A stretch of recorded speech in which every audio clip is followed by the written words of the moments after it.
Hello everybody and welcome back to I Was a Teenage Exocolonist. So it is time for us to continue our adventure of only befriending Tang and pretty much ignoring everybody else. I want to touch on a few things beforehand though. Firstly, somebody suggested that I also do a playthrough where we're an asshole to everybody except Vase. And I think that sounds fun and also like it will destroy my heart. So we're gonna do that too. And also, I may or may not make this, like, into a quicker playthrough, maybe? I may make this into a full year's episode, not this one, of course, but maybe the next one, depending on how long it gets. Just because we're going to be basically doing the same class every time, because all we're really doing is hanging out with Tang, nothing else. So, with that all out of the way, let us go and head into class. We are a studious student, like I said before. Only a studious student. Engineering. I was also told to do engineering as much as possible. Your first test already? Calm down, class, Hal smiles. This quiz is just to find out where you all stand and what you want to learn in this class. It will help me to tailor personalized lesson plans for each of you. The test pings on your hollow palm and you open it. It starts easy. Suspiciously easy. Oh, I remember this one. Sure enough, every section is harder than the last, and you're quickly stumped by the question. You know the teacher said you weren't supposed to be able to answer all of them, but you look over at Tang. She's just breezing through the tests. The competitive gremlin inside you has an idea. If we cheat, we can get acing a test.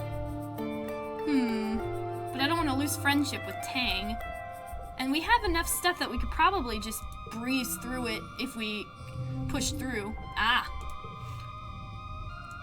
Somebody said I could turn this off if I wanted to, but I really like doing the challenges, so I'm going to keep it on for now. Let's see. 4, 1, 0, 0. Oh yeah, we're probably going to have to push through. 3, 2, 2, 1, 0. And then push through. I don't mind pushing through a little bit. You plowed forward, skipping the questions you don't know and coming back for some of them later. It's a good strategy, letting you collect the easy points while not wasting time on the harder ones. You got an A, which means advanced class. You still got some wrong. It's a little frustrating, but the teacher tells you those questions were designed for much older students. It appears we'll be working on advanced materials together, Tang says, impressed. Heck yeah, Tang. Tang's gonna be like in every thumbnail.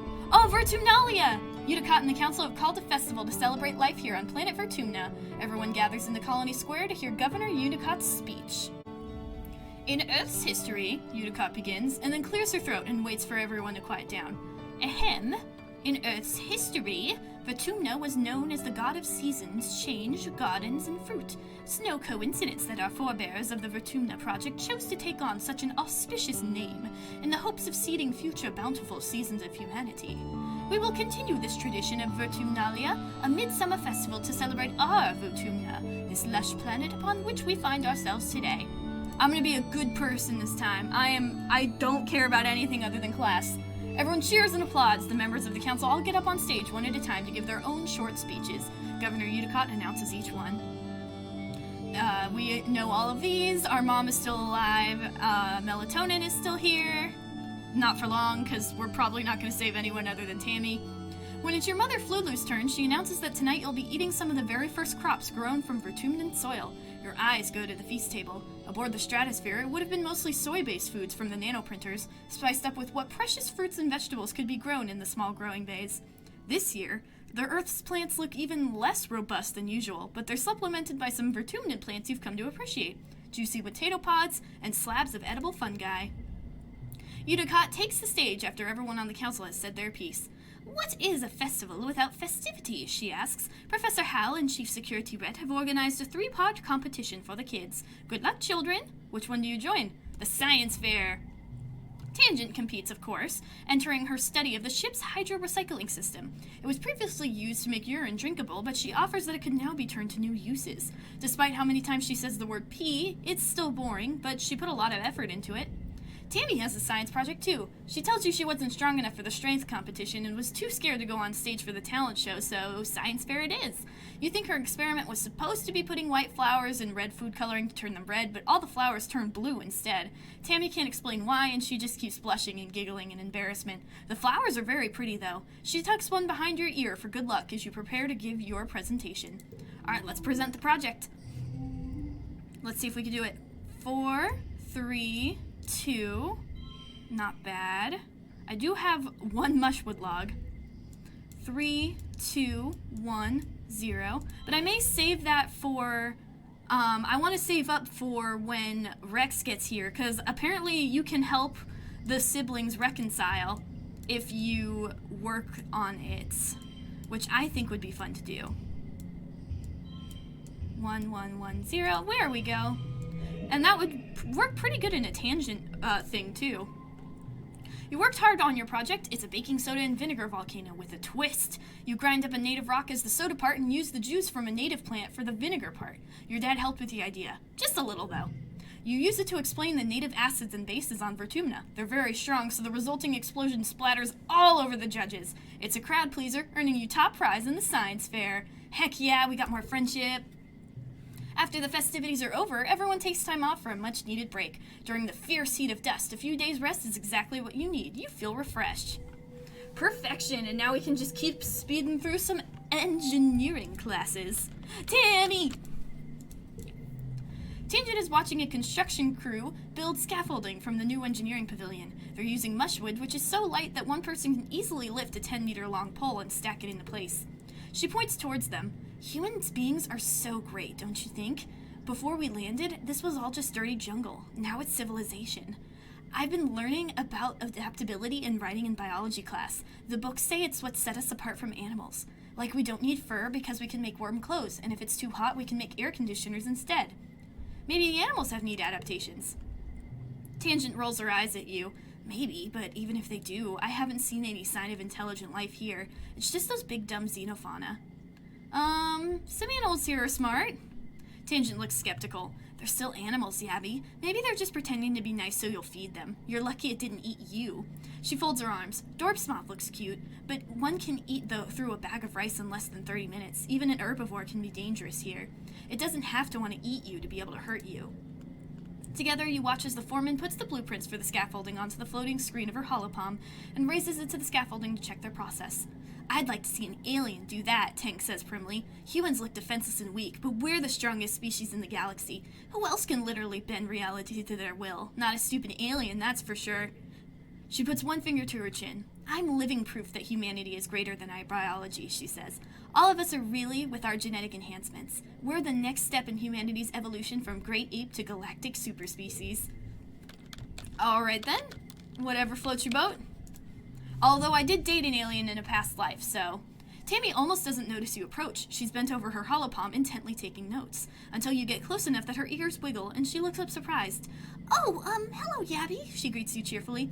I'm sorry I didn't see you there. You ask her what she's studying, and she flushes pink and tugs on her ear. Oh, I'm not studying, she says. I'm making a list of my friend's favorite things. She laughs, a little embarrassed. And, well, you're my friend, Yabby, so what's your favorite color? My favorite color, purple. She notes your answer and then asks what your favorite dessert is. I like space cake. Tammy bounces in place. Yay, space cake is my favorite too. Tammy carefully notes this as well. Okay, last question. What's your favorite toy? My holopalm. Okay, now I know what to get you for your birthday. What are your favorite things? She presses her index fingers together shyly. I like the color yellow, and my dolls, and my favorite sweet is cake. Got it. I probably will talk to Tammy a little bit, but like I said in my last video, I plan to romance all the characters for videos, so we will do a Tammy route. So I probably won't do too much of Tammy's route, because otherwise it will get repetitive. Reasoning 40. 35. Alright, how do I get more reasoning?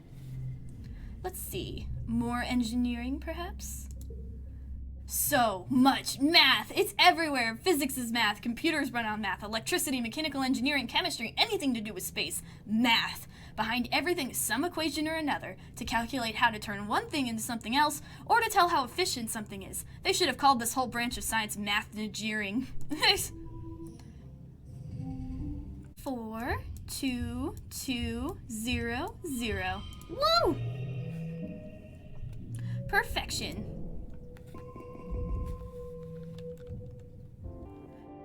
Alright, late dust.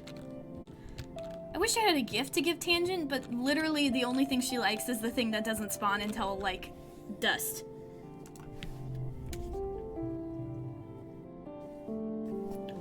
And I don't know if she'd appreciate a mushwood log, so back to engineering.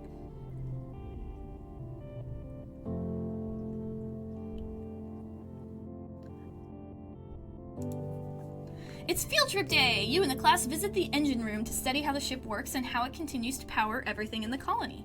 Congruence joins you. If you want to know anything about how the ship works, she's your woman. Well, not woman exactly, but, well, she's just very smart. Hello and welcome, children, Congruence chirps. You're standing in the beating heart of the colony, our ship's nuclear reactors. Don't worry, you're safely shielded from any radiation. My sensors are very sensitive. The power contained in these reactors is enough to sustain the colony for the next 20 years, Congruence explains. This should be more than enough time for us to develop an eco-friendly power source, such as wind, water, or solar power. Pay attention! I am a studio student. Oh, goddammit, not that one. I forgot about that. You pay close attention to Congruence as she explains how the stratospheric was salvaged by the Vertumna group and fitted with an artificial intelligence, Congruence herself, to guide you through the wormhole. The stratospheric was originally built as a vanity project of one of the very richest people on Earth, she explains, but it was never launched and eventually donated to a museum. The Vertumna group pooled their resources to acquire the ship, she continues. Funding the retrofit as a colony vessel required contributions from many people, most of whom could not join us on the journey. They're honored by the cryopreserved embryos we carried with us to the stars. Ah! I remember this. Wonderful work, everyone. You all paid attention very well today. That will make this pop quiz much easier for you. Congruence's Apollo projection erupts into fireworks at the word pop quiz, and the class groans in unison. Congruence laughs over the speakers. Just kidding, she chirps, echoing through the engine room. You're free to go. Heck yeah, Congruence, we love you. Okay, 3, 2, 1, 0, 0. Perfection. Alright, did I get enough reasoning? Ooh, I got my first perk. New perk. +1 to mental cards. Heck yeah. Oh, 39. I need 40 reasoning to hang out with Tang. Dees? Oh, I can't. I could tell someone. Can I tell Tang? Oh. I could only tell Rhett. Dang it. I forgot that I need, like, toughness to follow him. Engineering. You do some work for the construction crew this week, observing how they use congruence in their holoprojectors to plan, build, and repair the colony. The foreman walks you through the projections, literally, and points out various architectural details adapted to life on Vertumna, like canopies over the windows to keep the temperature down. It's really neat to learn how architecture can address all of these environmental concerns, so you don't have to rely on resource-hogging life support systems. Ah. Oh my god. Oh, the +1 on mental cards. Oh. That'll come in handy. 4, 2, 2, 2, 2. Good thing almost all my cards are mental cards. Oh, you're having a terrifying, familiar dream. A monster crashing through the walls, unfathomably large, every part of it wriggling and moving and searching for something. It tramples through the colony as you watch helplessly. Time shifts to the wreckage of your home. You're picking through it, looking for something, tears streaking down your dust-covered face as you lift heavy pieces of debris, searching. You wake up shouting, "No!" but your voice is drowned out by a deafening rumble from the skies outside.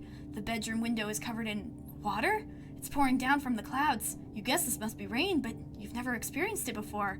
There's a bright flash from outside, then another crack, and a rumble. Thunder. It must be a thunderstorm. It's the early hours of the morning. You're already almost forgotten your bad dream, but you're too unsettled to go back to sleep yet. The rain beats down on the roof of your quarters, joined now and then with great peals of thunder like the footsteps of an angry beast. Play in the rain! It's surprisingly warm outside, and the water feels nice hitting your head. Everything smells fresh and damp and wonderful, and the dusty packed ground has turned into squelchy mud between your toes. You don't go too far from the door to your quarters, but it's exciting being outside in the dark, watching dramatic streaks of lightning arc down to the hills behind the colony. I love rain in real life. I will always take the opportunity to climb in some rain. Ooh, a new perk! Oh, engineering, draw an extra card at the start of challenges. Tang! Tangent is deep in conversation with one of the other scientists. He seems to be consoling her, though Tangent's face betrays no emotion as he claps her on the shoulder and reassures her that she's doing really well for someone so young, and that everyone compromised some of their samples when they're first learning. He leaves, and Tangent sighs as she goes to put her head in her hands, stopping short when she realizes she's still wearing gloves. She peels them off and digs her fingers into her eyes. What's up, Tang? Tang grimaces. Just great. Well, I compromised an experiment I was working on because the vent was still open when I was spraying the workstation down with sanitizer. She sniffs. It's so gross here, she says. I probably did that fungus a favor. Tangent takes a bottle of sanitizer from under the workbench and cleans while she speaks. The air are pollen spores everywhere, she whines, and he comes over here and tells me it'll be okay, Tang, like it's his job to control and patronize me. I hate being patronized too. You both sigh in unison.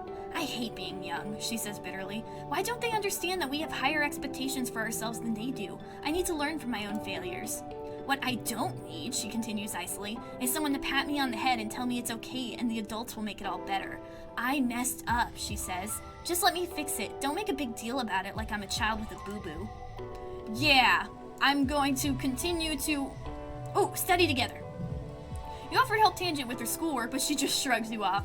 I'm not working on school anymore, she says. Chief Engineer Instant says I'm smart for my age and my talents are wasted in school. She opens her holopalm and shows you some of her lab notes. Ugh, it's so much work though, she complains.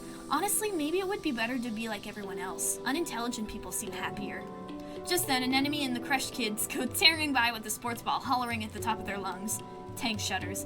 On second thought, forget I said that. I'll keep being smart, thank you. Heck yeah. How's our friendship looking with you? Oh, we're already pretty high. Alright, we're gonna do more engineering and then we're gonna rest.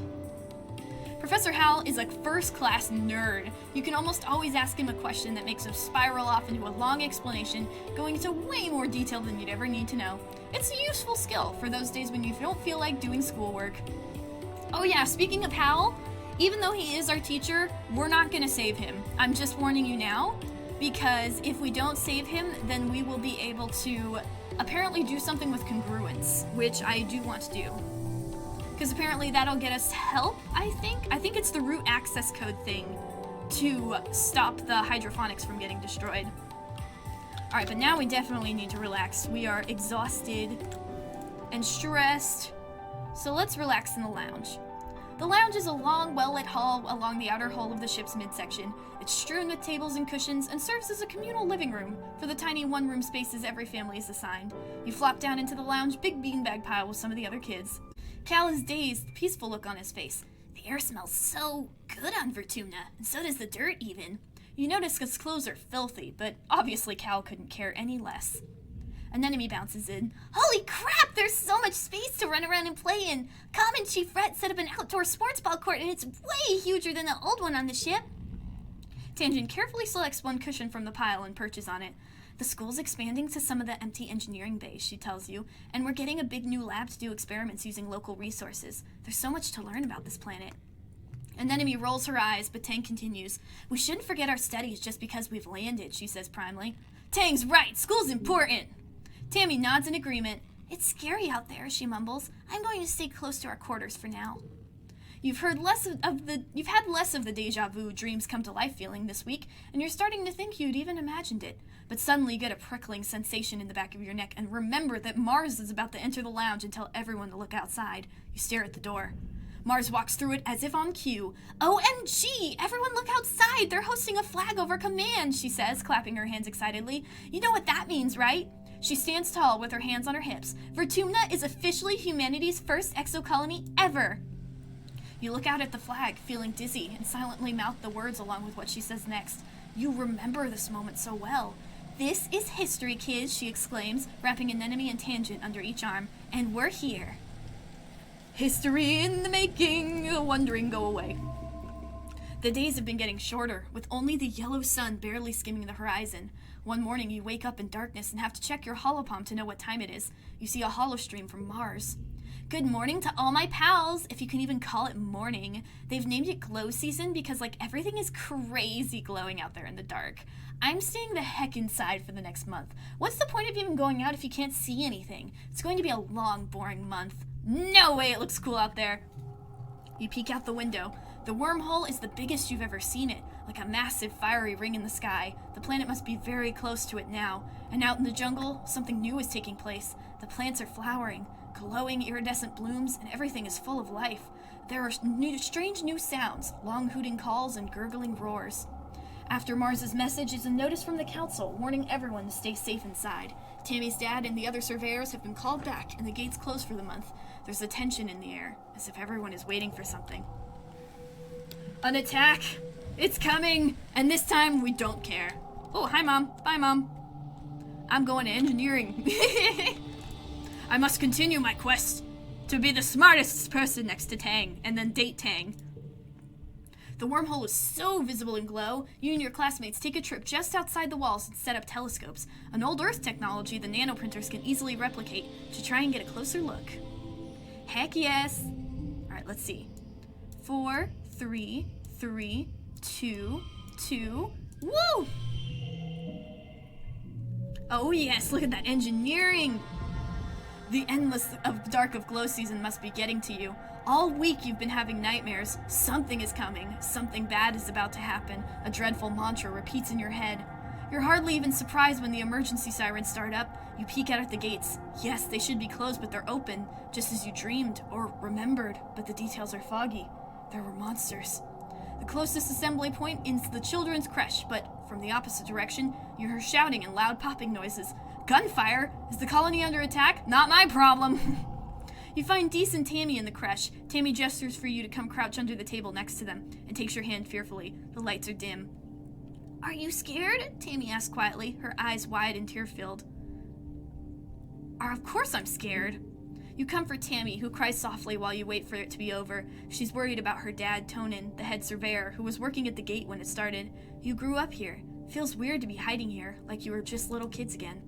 You hear more gunfire and yelling, but within half an hour, they play the all-clear tone. Tammy's dad, Tonin, is the first through the door as the lights come back on. He gives Tammy a huge hug and she bursts into tears again. You're relieved when your parents arrive with an ashen-faced Cal. They won't talk about what happened in Geophonics. I know what happened in Geophonics. That was the first thing I did in the first playthrough. Remember, we killed that dog. After 2 weeks of darkness, with the blue sun barely skimming the horizon, it begins to move higher into the sky and daytime returns. The council admits they don't know how the gates were opened or how the creatures got in. Some of the attacking creatures were once thought to be docile. Others were species nobody had seen before. It was like something had driven them to assault the colony. At least nobody was killed. This time. Hal will be next time, because I'm not saving him. Sorry, Hal. Age 11. Alright, Tammy and Tangent are our main friendships right now, although I'm only going to go for Tangent, honestly. That's what we gotta do, and that's how we're gonna do it. So next time we're going to probably go through a full year just to see how we can do it. But we'll see how far we can get with Tangent. I mean, it's only the end of the first year. I may skip through some stuff. Let me know in the comments below. I probably won't for the first time because I'm recording a bit of a bulk because I have to be out of town for a little bit. But once I come back, we will see how we're doing and how we like this new system. It'll probably only be for Tangent's playthrough because probably being a jerk to everyone is going to change a lot of things. And what else would change a lot of things? Well, in the ones where I'm doing relationships, I'm going to be speeding through those, so I don't want to go too fast through this one, even though we're technically doing Tangent's relationship. But we're also doing an ending, so, you know, easy come, easy go. But for now, I will say, I hope you guys all have a great rest of your day. Thank you guys for watching. If you enjoyed, please consider subscribing. Remember to take care of yourselves, study hard, and hide in the creche. And have a good day.